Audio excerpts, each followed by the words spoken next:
오늘 우리에게 주신 하나님 말씀은 창세기 39장 1절에서 10절까지의 말씀입니다. 구약 60페이지에 있는 하나님 말씀, 창세기 39장 1절부터 10절 말씀을 제가 봉독하겠습니다. 요셉이 이끌려 애굽에 내려가매 바로의 신하 춘이대장 애굽 사람 보디발이 그를 그리로 데려간 이스마엘 사람의 손에서 요셉을 사니라. 여호와께서 요셉과 함께 하심으로 그가 형통한 자가 되어 그의 주인 애굽 사람의 집에 있으니 그의 주인이 여호와께서 그와 함께 하심을 보며 또 여호와께서 그의 범사에 형통하게 하심을 보았더라. 요셉이 그의 주인에게 은혜를 입어 섬김에 그가 요셉을 가정 총무로 삼고 자기의 소유를 다 그의 손에 위탁하니 그가 요셉에게 자기의 집과 그의 모든 소유물을 주관하게 한 때부터 여호와께서 요셉을 위하여 그 애굽 사람의 집에 복을 내리심으로 여호와의 복이 그의 집과 밭에 있는 모든 소유에 미친지라. 주인이 그의 소유를 다 요셉의 손에 위탁하고 자기가 먹는 음식 외에는 간섭하지 아니하였더라. 요셉은 용모가 빼어나고 아름다웠더라. 그 후에 그의 주인의 아내가 요셉에게 눈짓하다가 동침하기를 청하니 요셉이 거절하며 자기 주인의 아내에게 이르되 내 주인이 집안의 모든 소유를 간섭하지 아니하고 다 내 손에 위탁하였으니 이 집에는 나보다 큰 이가 없으며 주인이 아무것도 내게 금하지 아니하였어도 금한 것은 당신뿐이니 당신은 그의 아내임이라. 그런즉 내가 어찌 이 큰 악을 행하여 하나님께 죄를 지으리이까. 여인이 날마다 요셉에게 청하였으나 요셉이 듣지 아니하여 동침하지 아니할 뿐더러 함께 있지도 아니하니라. 아멘.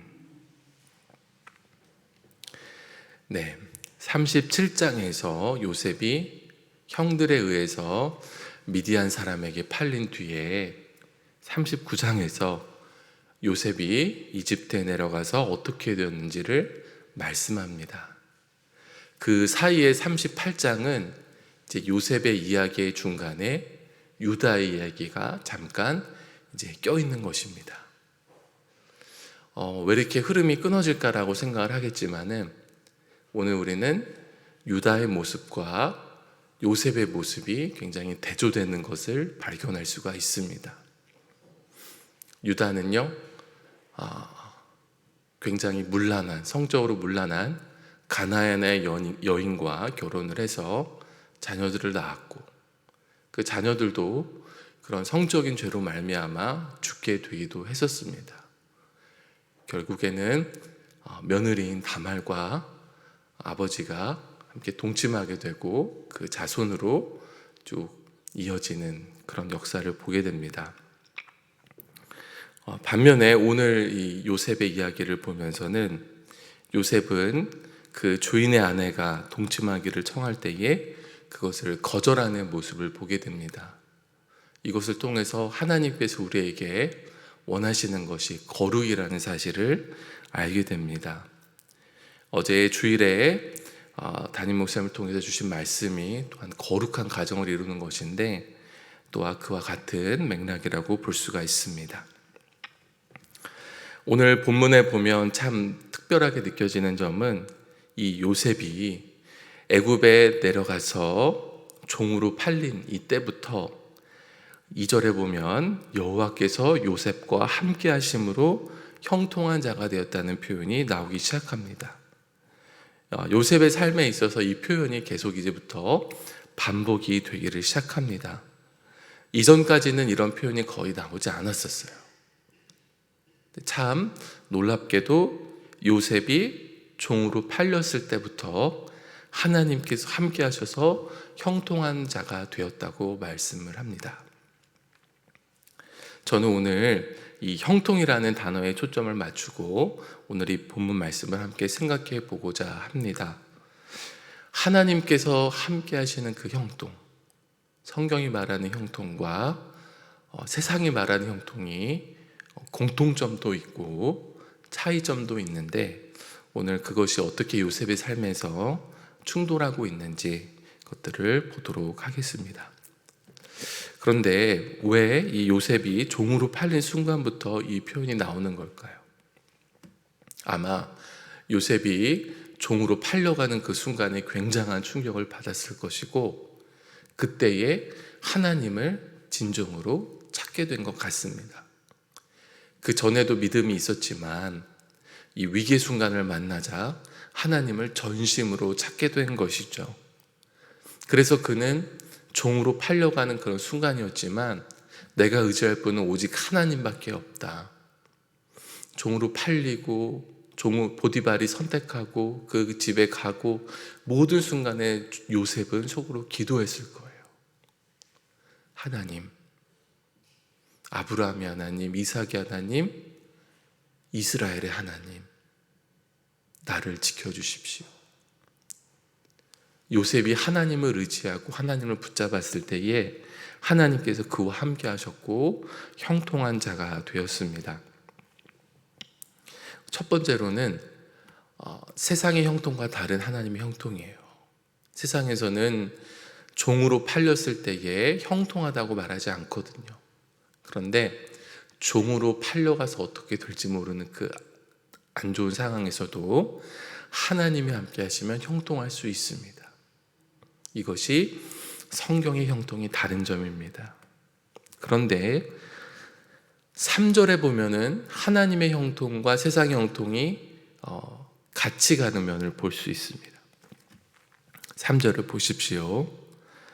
그의 주인이 여호와께서 그와 함께 하심을 보며 또 여호와께서 그의 범사에 형통하게 하심을 보았더라. 이 주인은요, 보디발입니다. 보디발은 하나님을 모르는 사람이에요. 그러나 하나님을 모르는 사람도 하나님이 함께하는 사람을 옆에서 보면, 야, 이 사람은 정말 다르구나, 복받은 사람이구나, 이 사람이 하는 일은 범사에 잘 되는구나, 이걸 느낄 수가 있어요. 하나님께서 함께 하실 때 우리 삶이 이렇게 잘 되는 부분들이 있거든요. 우리가 몇 주 전에 본 말씀으로는 이삭을 보면 알 수 있습니다. 이삭이 우물을 파도 또 파도 계속 물이 솟아오르거든요. 남들은 평생에 한 번의 우물을 파기도 힘든데 이삭은 몇 번이고 팝니다. 이것이 바로 세상과 하나님의 형통이 일치하는 부분이에요. 세상이 감히 넘볼 수 없는, 줄 수도 없고 감당할 수 없는 하나님이 주시는 형통이라고 볼 수가 있습니다. 요셉의 이런 것을 본 주인이 그를 가정의 총무로 삼습니다. 요셉이 성실하게 열심히 일해서 가정 총무가 된 것도 있지만 이것은 하나님께서 함께 하시는 형통 때문에 그렇게 된 거예요. 그래서 5절에 보시면은요, 보디발이 요셉에게 자기의 집과 그의 모든 소유물을 주관하게 한 때부터 여호와께서 요셉을 위하여 그 애굽 사람의 집에 복을 내리심으로 여호와의 복이 그의 집과 밭에 있는 모든 소유에 미친지라. 하나님께서 이제 요셉과 함께 하셔서 범사에 다 잘 됐는데 그것을 보고 요셉을 가정 총무로 삼으니까 보디발의 집 전체가 복을 받는 역사가 일어납니다.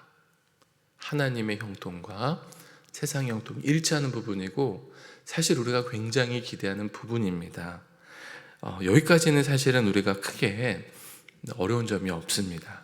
그런데 이제부터 하나님의 형통과 세상의 형통이 충돌하는 모습을 보게 됩니다. 7절에 보세요. 그 후에 그의 주인의 아내가 요셉에게 눈짓하다가 동침하기를 청하니, 이 보디발의 아내가 요셉에게 반한 겁니다. 요셉에게 성적인 그런 문란한 생활을 요청을 하는 거예요.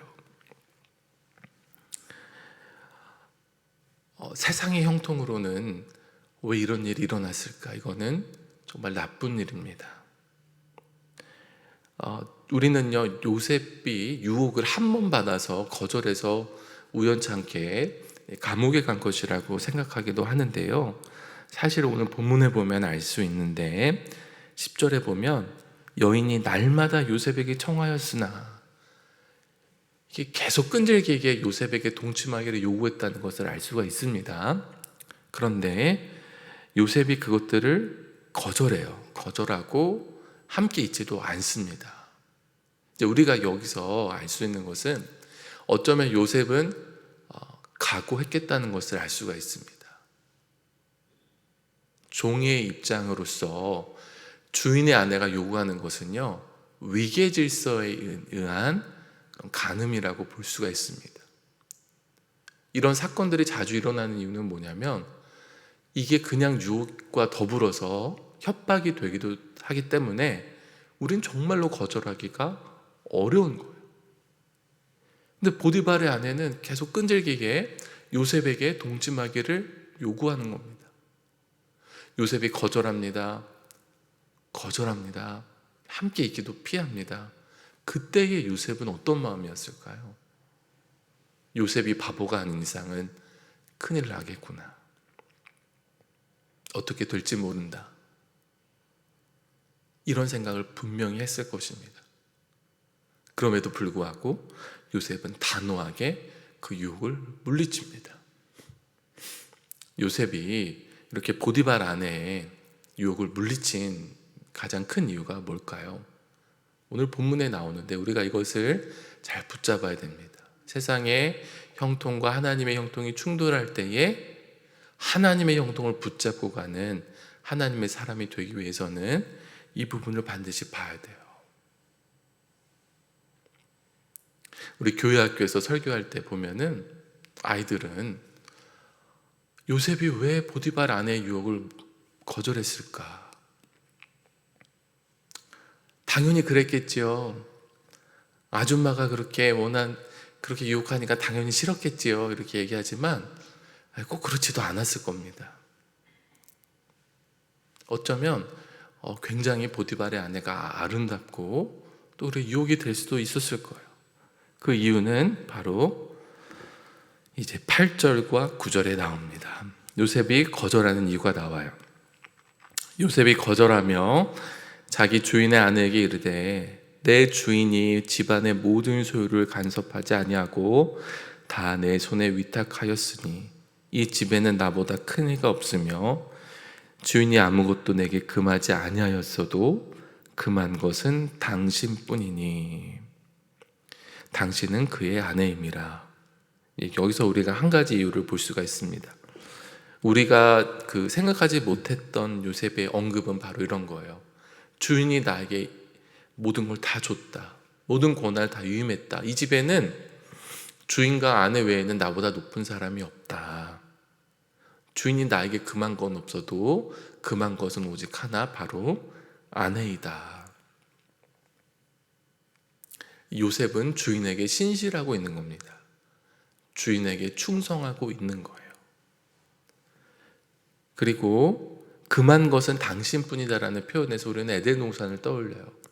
하나님께서 에덴 동산의 모든 것들을 누리게 하셨지만 딱 금한 것은 하나, 선악과를 금하셨어요. 아담은, 하와는 선악과를 따먹어서 죄를 짓지만 요셉은 자기에게 딱 금지된 그 하나를 끝까지 금지하려고 합니다. 그것은 우선은 주인에게 신실하고 싶은 거예요. 그런데 이 주인에게 신실하고자 하는 그 마음이 보디발에게 정말 고마워서 그런 마음도 있겠지만은 그 근본은 바로 하나님에 대한 믿음에서 나옵니다. 그게 바로 이제 9절 뒷부분에서 드러나요. 그런즉 내가 어찌 이 큰 악을 행하여 하나님께 죄를 지으리이까. 요셉에게 이런 믿음이 있었기 때문에 보디발에게도 충성할 수 있었어요. 그러나 그것은 동시에 하나님께 충성하는 일이었습니다. 아버지의 사랑을 독차지하고 이 세상이 다 내 것 같았던 요셉의 삶이 갑자기 무너지는가 했습니다. 근데 그때 요셉은 하나님을 찾았고 하나님이 함께 하셔서 형통한 축복을 누렸어요. 그런데 그 형통이 세상의 형통과 충돌하면서 둘 중에 하나를 선택해야 되는 순간이 왔습니다. 세상의 형통을 선택하는 것은요, 보디발 아내의 요구를 들어주는 겁니다. 종으로서 주인이 원하는 것을 들어주는 거예요. 이것을 거절하면은요, 반드시 치명적인 결과가 기다리고 있습니다. 하나님의 형통을 붙잡는 것은요, 내가 어떻게 되든지 하나님께 맡기고 하나님의 뜻에 순종하는 것입니다. 요셉은 하나님의 형통을 끝까지 붙잡습니다. 그리고 내일 본문에 보겠지만 요셉은 아주 오랜 기간 감옥에 갇혀서 굉장히 어려운 시기를 보내게 됩니다. 사랑하는 성도 여러분, 우리 삶에 하나님의 형통과 세상의 형통이 충돌할 때가 옵니다. 하나님은요, 사실은 요셉의 삶에 이런 시련을 허락하시는 분이세요. 내가 하나님께 충성하고 믿음으로 따라가면 이 충돌하는 순간을 안 주기를 바랍니다. 우리는요. 그런데 하나님이 이렇게 주실 수도 있습니다. 우리가 생각지도 못했던 어려움, 고난, 피할 수 없는 갈등, 이런 순간들이 찾아옵니다. 난 둘 중에 하나를 선택할 수밖에 없는데 어떤 걸 선택하든지 나의 삶은 어려워질 게 뻔합니다. 하나님께서 그런 상황을 우리에게 주실 수도 있어요. 그래서 오늘 본문을 통해서 우리가 붙잡아야 될 것은, 내가 세상의 형통을 잃어버린다고 할지라도 하나님의 형통을 붙잡는 자가 되자. 우리가 매스컴을 통해서 많이 보는 겁니다. 아니, 저렇게 잘 나가던 연예인이 왜 저렇게 됐지? 왜 저렇게 몰락하고 말았지? 그런 사람들을 너무나도 많이 봐왔어요. 근데 요즘에는요, 너무 그런 사람들이 자주 나와요. 웬만한 사람들은요, 세상의 형통을 붙잡을 겁니다. 어쩔 수 없지. 안 그러면 내가 가진 인기와 성공을 잃어버릴 걸. 어쩔 수 없다는 이유로 세상의 형통을 선택합니다. 그런데 그것은 오래가지 않아요. 도저히 회복할 수 없는 그런 나락으로 자기를 망쳐버릴 뿐입니다. 사랑하는 성도 여러분, 오늘 우리가 하나님의 형통을 붙잡게 되기를 바랍니다. 하나님의 형통을 붙잡는 것은요, 첫 번째로 죄짓지 않는 겁니다. 이것을 하나님께서 기뻐하실까 아닐까? 기뻐하시지 않는 거라면 단호하게 거절하면 됩니다. 어떻게 보면 요셉은 굉장히 고심을 했을 거거든요. 이렇게 할까 저렇게 할까. 근데 답은 단순하게 나올 수 있어요. 이 일을 하나님 기뻐하실까 아닐까? 그러면 하나님이 기뻐하시지 않는 것은 그냥 끊는 거예요. 그 결과가 어떠하든지 하나님께 맡기고. 안 그러면 우리 인생은 세상의 유혹에 휘말려서 결국에는 죄가 이끌고 말 것입니다. 오늘 요셉의 삶을 보면서 우리의 삶에 하나님의 형통이 늘 충만하기를 기도하면서, 사랑하는 성도 여러분, 우리에게 소망은, 우리의 목표는 이 세상에서 아무런 어려움 만나지 않고 평안히 잘 사는 게 아닙니다. 우리 삶의 목적은 하나님 뜻에 순종하고 충성하고 거룩하게 살아가는 겁니다. 죄짓지 않고 살아가는 거예요. 하나님께서 결혼을 주신 목적은 경건한 자손을 만들게 하려 함입니다. 우리 삶의 목적은 고난을 피해가는 게 목적이 아닙니다. 거룩한 삶을 선택해 나가는 것이 우리 삶의 목적입니다. 또 그렇게 사는 길만이 우리가 하나님의 형통을 끝까지 붙잡을 수 있는 길입니다.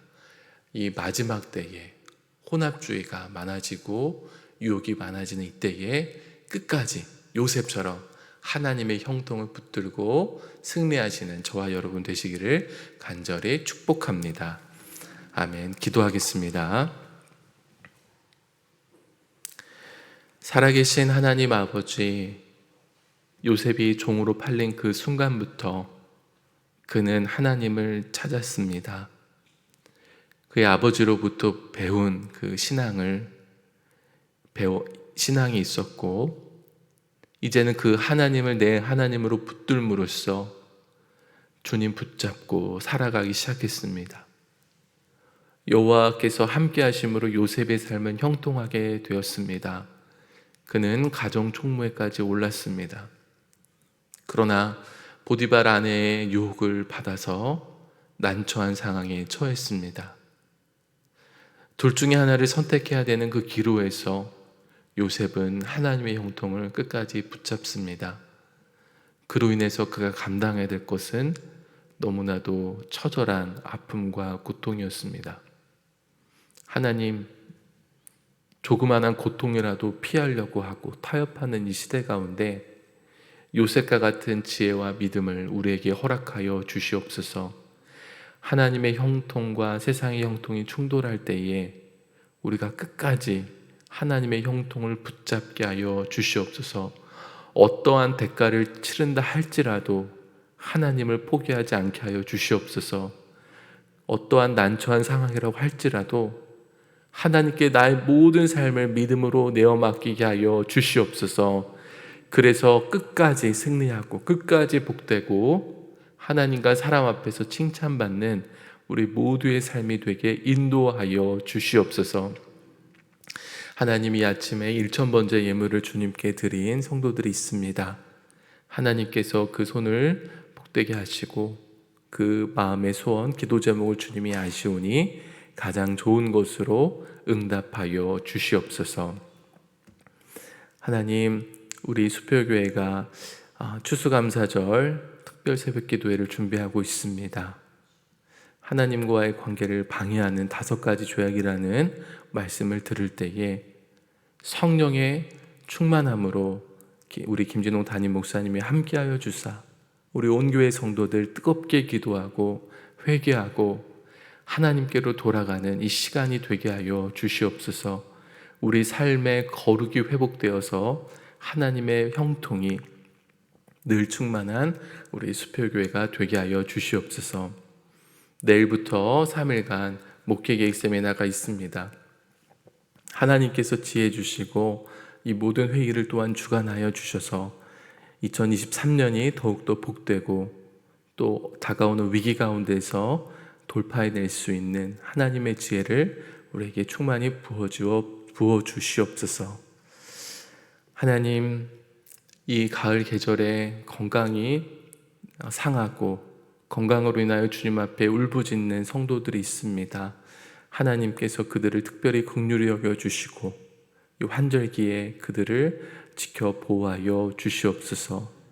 하나님의 놀라운 평안과 기쁨이 그의 마음에 충만하게 하여 주시고 하나님께서 치유하여 주셔서 놀라운 호전이 있게 하여 주시옵소서. 경제적인 문제로 고통당하는 성도들도 있습니다. 하나님께서 그들을 긍휼히 여겨 주시고 그들의 마음을 위로하여 주시며 불안과 두려움 가운데 하나님이 함께해 주셔서 주님 믿고 담대함으로 하루하루를 살아가게 하여 주시고 매일의 양식을 허락하신 하나님, 이 어려움으로부터 속히 구원하여 주시옵소서. 이 아침에 주님 앞에 기도하며 나아갑니다. 성령께서 우리와 함께하여 주시고 기도로 승리하는 이 아침이 되게 하여 주시옵소서. 우리 주 예수 그리스도의 이름으로 기도합니다. 아멘.